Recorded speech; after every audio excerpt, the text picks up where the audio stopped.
gonna get started. Yeah, let's just go. Let me know if you guys were able to find the champagne. If not, feel free to fill your glass with whatever else that you have near you or in the house, whether it be bubbly or not. Let's just get something in the glass and get going. All right, so as many of you know, I was supposed to be in France when all of this craziness started. I was supposed to go to Champagne and I was super stoked.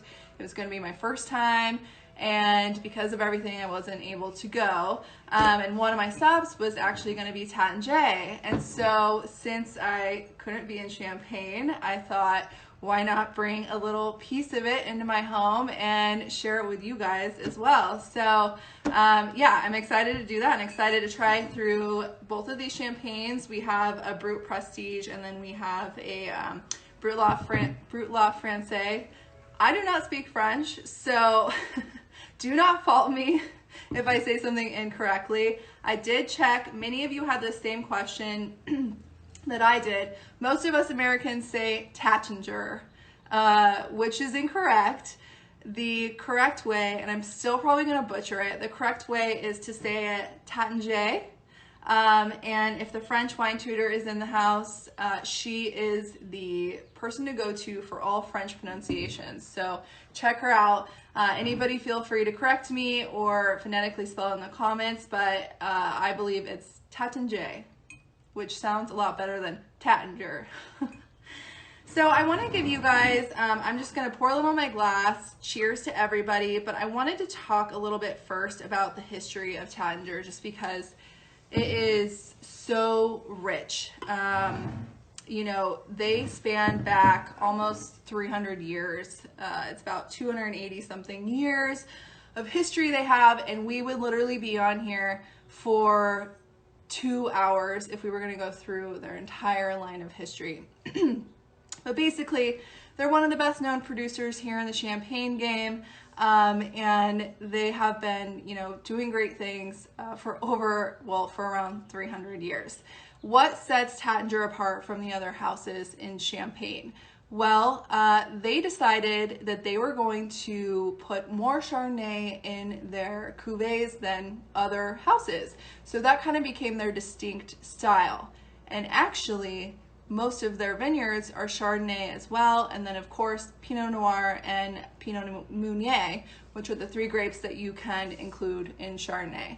And sorry, I'm having a hard time keeping up with comments here, so forgive me. I'm just blabbing away here. Repeat your comment if I missed it. And we'll do questions at the end as well. Okay, so back to the vineyards. So something else that sets them apart is they actually grow their own grapes. They have over 750 acres of vineyards. So for any of you that know Champagne, know that this is rare, because typically Champagne houses source all of their fruit from other small, like, local growers and just focus on making the best champagne and the best cuvee they can. Whereas Taittinger decided they want a control of everything, which is kind of similar to basically here, you know, in Napa, people want to grow their own grapes and make their own wine.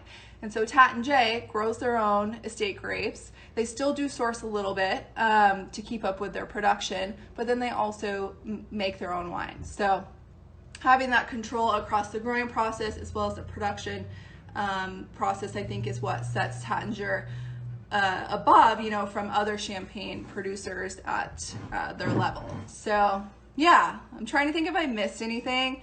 There is so much history with them. I literally studied Taittinger for about 2 hours today. Oh yes, another thing that sets them apart, sorry, I have my notebook here like a nerd. Another thing that sets them apart is the aging requirements. So for non-vintage champagne, which is what we are going to be sipping through here, they do have vintage champagne, of course, but for the non-vintage stuff, legally in Champagne, they require you to age it for at least 15 months, with 12 of those months being over the lees. Okay, so the lees is the yeast that's within the champagne. Taittinger ages it for 3 to 4 years, even on their non-vintage stuff. So, you know, another question came in as to like, you know, why is champagne typically more expensive than, I don't know, say like a red wine or something from France? And that's because of the time and the care that is put into a bottle, even something that is non-vintage. And so this is about $50. And so to think of just the quality of production that is in this bottle and that you get for $50 is really actually a steal for what it is. Yeah, so that was kind of just a quick lowdown on Taittinger. I'm trying to think, do you guys have any questions before I move on to any of the tasting portion about the Champagne area in general, about Taittinger as a producer? Shoot them out now and we can answer them. Otherwise, we can always answer along the way if you have other questions that come up too. Oh, wait, oh my gosh, one of the best things, Taittinger is still family owned and operated after all that time. Now here's the thing. Oh, and it's the Taittinger family. I had another question come through that said, how did they come up with the name? Well, it's their last name. Something great is that, so they're still family owned, still family operated. It's like 3rd generation at this point. They actually sold the brand and the wine company to a firm here in the US in 2005.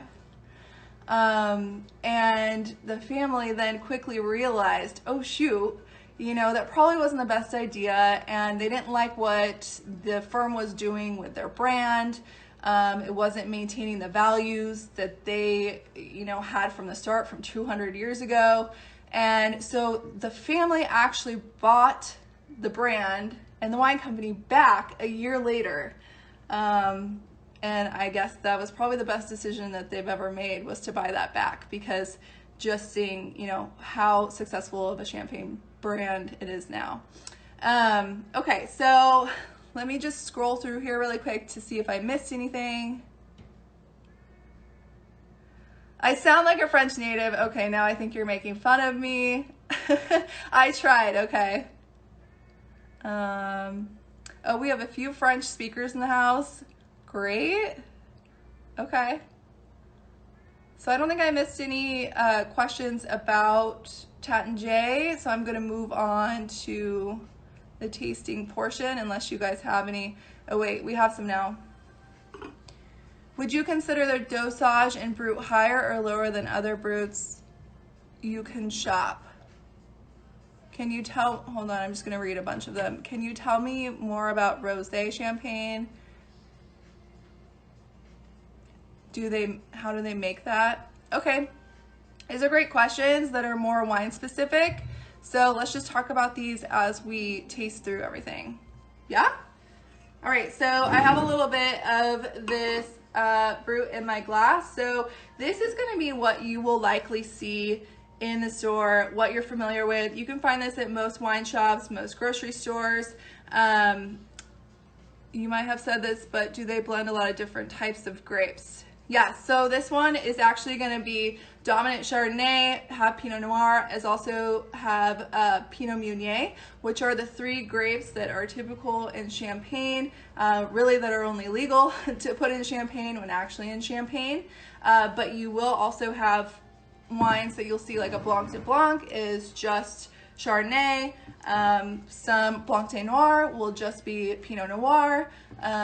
So that's just kind of going down the train of like the whole Champagne train, which is fun. But yeah, so those 3 grapes.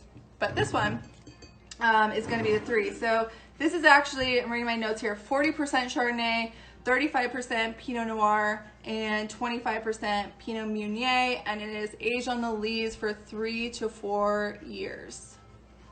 Okay, so I got some in my glass.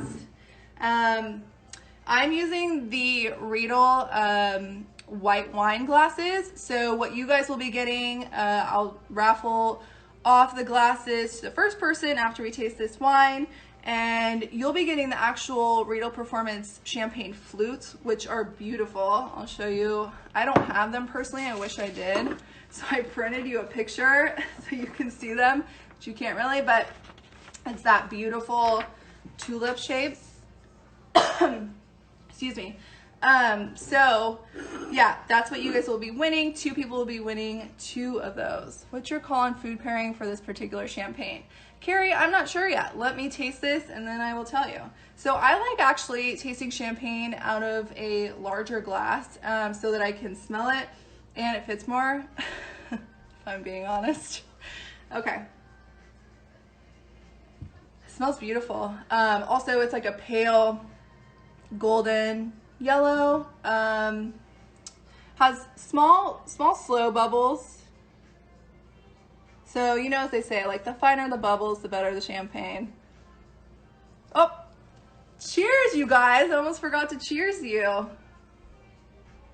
Oh, sorry. On the, okay, on the nose here, I'm getting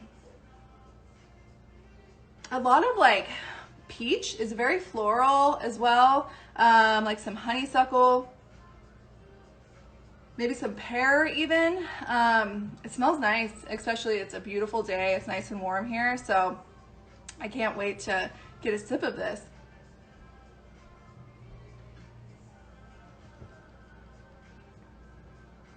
Okay, beautiful. On the palate, the bubbles kind of explode.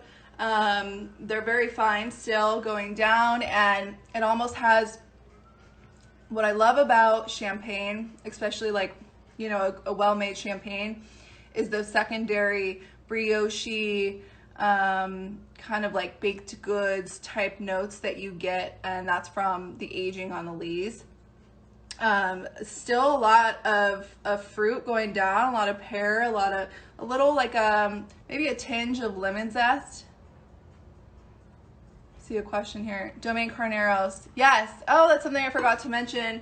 So Taittinger is starting to, you know, move out to other places, and yes, they own Domaine Carneros in the Carneros region in Napa, and as well they actually own a champagne house in England. Let me see. I wrote that down. Domaine Evermond. I am not familiar, so let me know. If anybody has had Domaine Evermond, let me know. You know, English bubbles are kind of the new trend. I've actually had some and was really surprised. They're doing some good stuff over there. They have the cool climate to do so. A lot of honey, just coats the palate. So it's super acidic, super fresh, very delicate. Definitely not heavy at all. This would go with a lot of things. I mean, clearly I would pair this with oysters, no doubt. Any type of seafood, maybe like a shrimp something. Like right now, since it's warm outside, I would love to put some shrimp skewers on the barbecue and have a glass of this. Just something very fresh. I wouldn't want to overpower this because it is very light, it's very fresh, delicate, and even with it being dominant Chardonnay, it doesn't seem like that. Like some champagnes seem a little too heavy or too yeasty, you know, or a little too like brioche, and I think there's a time and a place for those, but this is perfect if you just want a good, you know, dry champagne to work as like an aperitif even, or something after dinner with dessert. Okay, cool. So we made it through this. This was, again, the Brut La Francois. I highly recommend this if you're looking to spend around the $40, $50 mark and you want a great quality champagne and support, you know, a family-run large but family-run business that's making quality wine. This would be a great one to go with. My favorite pairing, this is coming from the Somm, you guys. Listen to him. My favorite pairing for champagne is Chinese food. If you haven't tried it before, it's life-changing. That sounds awesome. Yeah, I haven't had Chinese food forever. Ever. So that sounds really good. All right, before I move on to the rosé, I'm gonna look here through your guys' questions.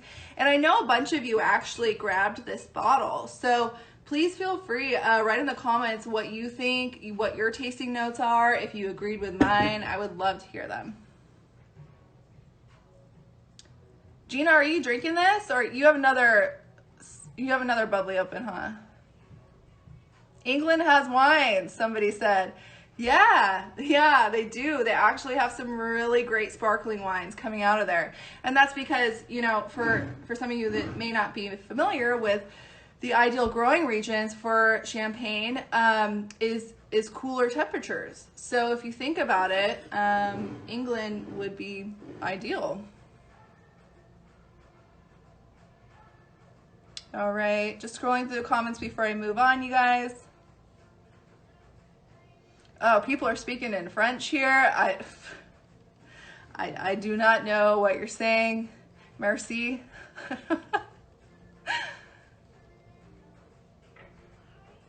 Elle, what'd you say? Is that what they say? I don't know what that was a comment to. Oh, Katie, thanks for bringing that up. The chalk caves. That is actually, yeah, very distinctive to the champagne houses, and that was what I was looking forward to most actually when I was going to go to Taittinger. There's 2-mile long caves underneath the champagne houses in the chalk caves where they actually keep and age their best wine. So I missed out on that, but you know what? I'll go back sometime soon. I actually have to redeem my airline credit by October, which I don't know about that, but maybe champagne in October, you know, champagne or bust. Okay. Let's move on here. Oh, you're drinking a Cremant. Nice. That's right. I saw that.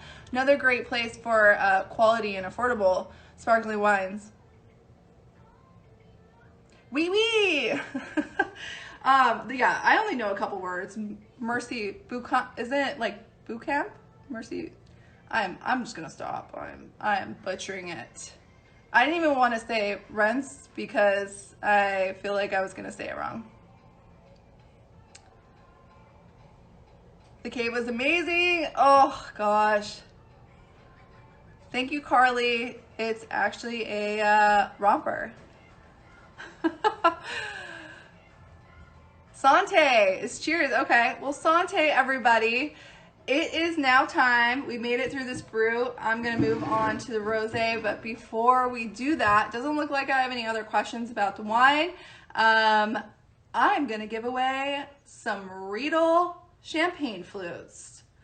Whoop whoop! Yeah. If you don't want these and you win, send them my way because I really want these. These are my favorite glasses to drink out of. I have all the other sets. I have a red wine, Pinot Noir. I don't have a champagne one though.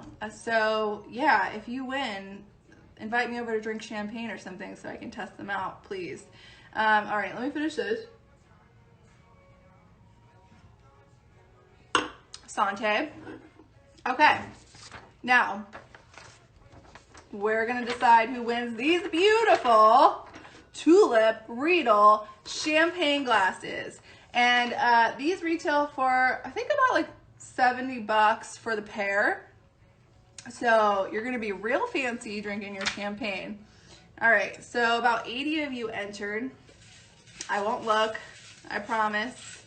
Gonna mix it up.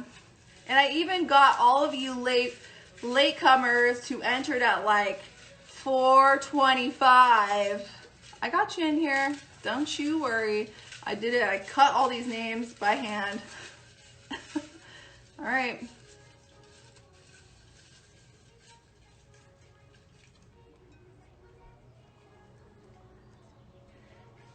Oh, I think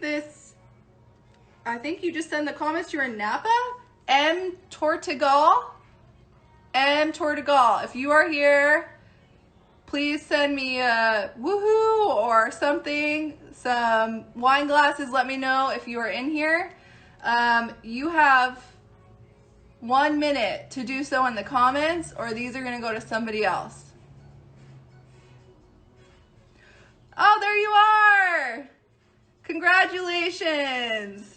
You just won 2 Riedel Tulip Bomb champagne glasses to drink some sparkly out of. So, very cool. And Tortega, please DM me your email address. Thank you. All right, moving on. We still have, don't leave because one of you could still win another set of those glasses at the end. Okay, so we're gonna move on to this Prestige Rosé. Who loves rosé here? I know Elle loves rosé. Who else loves rosé? You know, I feel like there's some people that love bubbly rosé, and then some people are like, eh. Oh, yes, definitely Katie. Okay.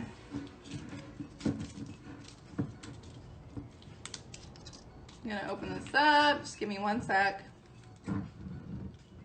I kind of wanted to like savor on here, but I was like, I don't know how I'm gonna do that because I'm inside my house. Rosé is pretty popular. Yes. Okay. God, I get so distracted by the comments. I'm sorry, you guys.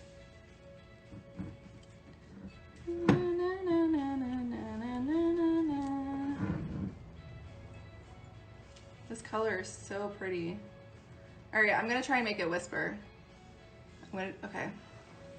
Be really quiet. I'm gonna try and be like professional here. God, the anticipation though. Oh man, God, I can't do it. Hey, Carrie Som, if you are still in here, please give me some tips on how to make my bottle whisper, because all I get is a pop, which I'm still happy about when it happens, but you know, I'd like to try and make it whisper every now and then. What's my favorite sparkling rosé? Well, it might be this one. Gosh, I have so many, girl. I love bubbles. It's hard to choose. What is yours?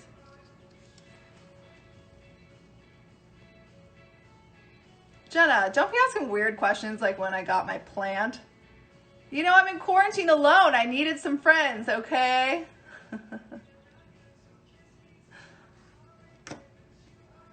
Okay. All right. So, yes. Did anybody grab this one? Or I think most people said that they grabbed the Brut. So let me know. This is again the Prestige Rosé Brut from Taittinger.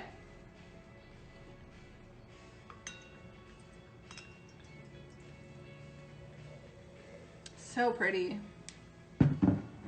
Wow. Look at that color.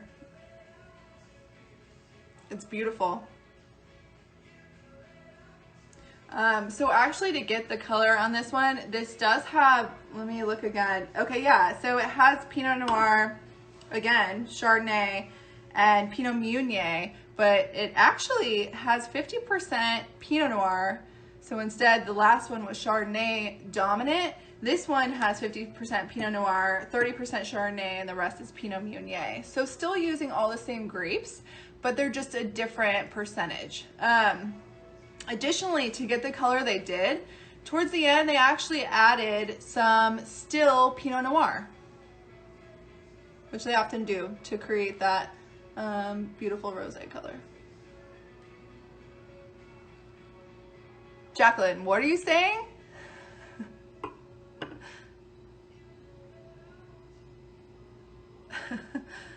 Keep it clean, kids. Yes, I see people talking about Taittinger. Yeah, don't worry, we all said Taittinger. I feel so fancy now when I say Taittinger, even though it's probably still wrong. All right, so again, the color is absolutely beautiful. Yeah, nice bubbles going on here. Is that making you thirsty?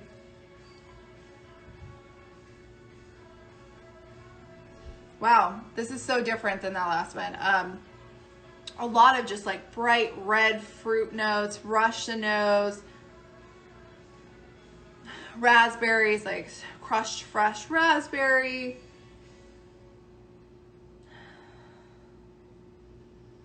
See, that's what I like about using a larger glass, because if you really want to get the nose or the notes of a wine, you can't really do so in a flute. I love flutes for like special occasions or if you're just hosting a brunch, but if you're really trying to dissect a wine, I like having a you know, a bigger space here to smell. That's why the glasses I'm actually giving away, the tulip ones, offer that too.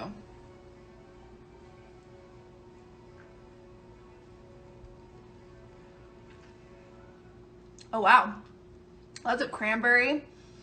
It's very like a nice tart, fruity sensation. It's just so good. It's like thirst quenching. Like I want to go back for another sip already. That's the problem with good rosé, even bubbly rosé. It's like I just want to keep going back for more, and that's probably what I'm going to do with the rest of my afternoon. So, but yeah, this is super good. This almost has like more of a body or like a little bit of a heavier mouthfeel than the last wine.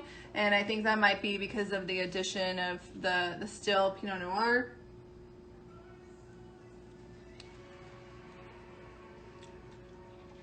Yeah, it coats the whole palate. Definitely a little heavier. I think I might pair this with like, this would even be great with like a cheese, maybe like a brie with some sort of fruit compote, or like a fresh summer salad with like some cherries and like candied pecans. This would be really yummy with, or even just as an after dinner dessert. I don't know about you, but I like to drink my dessert most of the time.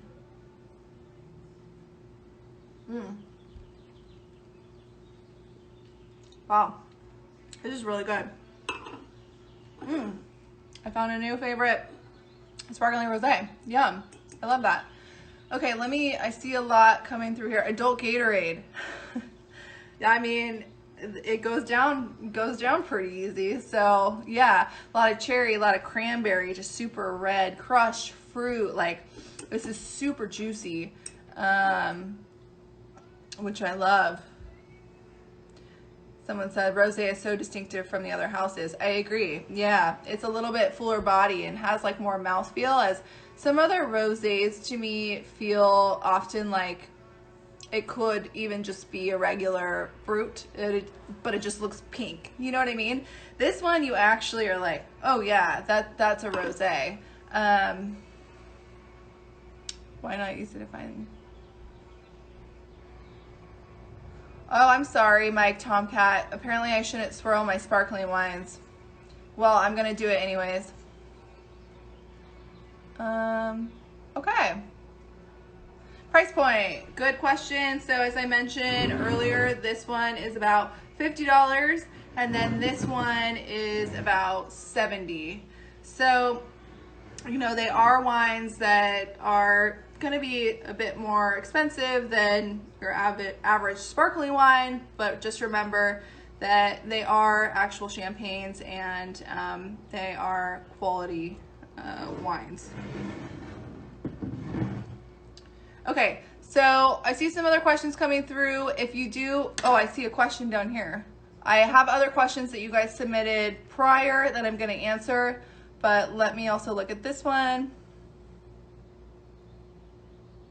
Whoops, nope.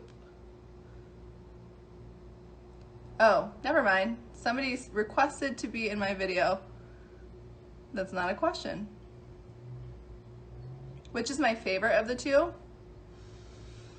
You know, they're very different, so I'm not sure if I could compare them.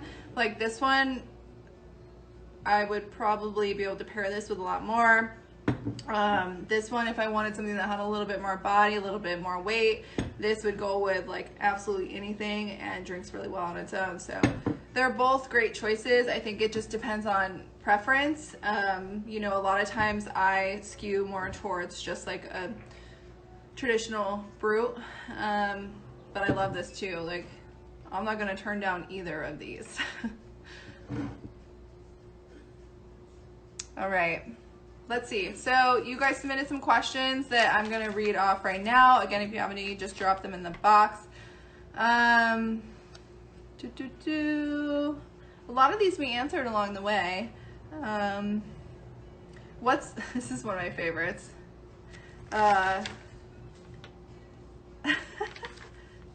So what's the best champagne for popping bottles in the club? And that was from Crafton Food. You know what? I would say any bottle would be good for popping the club right now, because that would mean that we could be out of our house and going to the club, which we cannot right now. So, but maybe I would suggest like an actual vintage, maybe Comte de Champagne, which is one of their, you know, their highly prized champagnes that they actually age in those underground chalk caves. But otherwise, I don't know. I don't pop many bottles in clubs anymore. Those days are over for me. I pop bottles on my couch, and so these are the bottles that I'm popping on my couch, or that I just popped, and I'll continue to drink on my couch.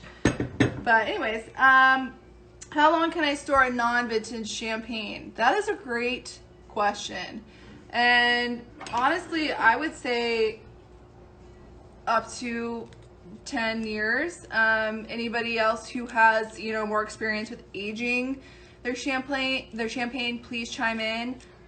I suck at aging wine because I just pop it open and drink it, because I think every day is a celebration, which is sometimes not good. But yeah, so I would think up to 10 years, no problem.